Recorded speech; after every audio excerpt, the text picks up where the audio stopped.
আপনি প্রতিদিন ৮ ঘন্টা ঘুমান, তবু সকালে উঠে আপনার ক্লান্ত লাগে, মাথা ভার লাগে, মনে হয় ঘুম যেন ঠিকমতো হলো না। এইসবের কারণ কি? এখনই এর উত্তর বলছি। তার আগে আপনার যদি এই ধরনের হেলথ টিপস ভালো লাগে তাহলে চ্যানেলটা সাবস্ক্রাইব করে রাখুন। সকালে উঠে মাথা ভার হয়ে থাকা বা ক্লান্ত লাগার কারণ মূলত ডিপ স্লিপ বা গভীর ঘুম কম হওয়া। আমাদের প্রতিদিন অন্তত 1 থেকে 2 ঘন্টা গভীর ঘুম দরকার, কারণ গভীর ঘুমের সময় ব্রেনের অ্যাক্টিভিটি খুব ধীরে চলে। এই অ্যাক্টিভিটি এতটাই ধীরে হয়ে যায় যে গভীর ঘুমের সময় ব্রেন স্বপ্ন তৈরি করতে পারে না। তাই আমরা এই সময় সাধারণত স্বপ্ন দেখি না।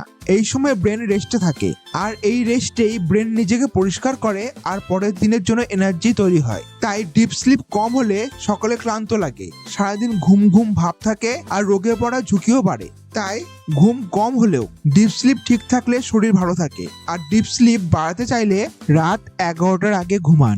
ঘুমানোর আগে মোবাইল বন্ধ করুন, রাতে হালকা খাবার খান আর দিনে অন্তত একটু হাঁটুন বা ব্যায়াম করুন।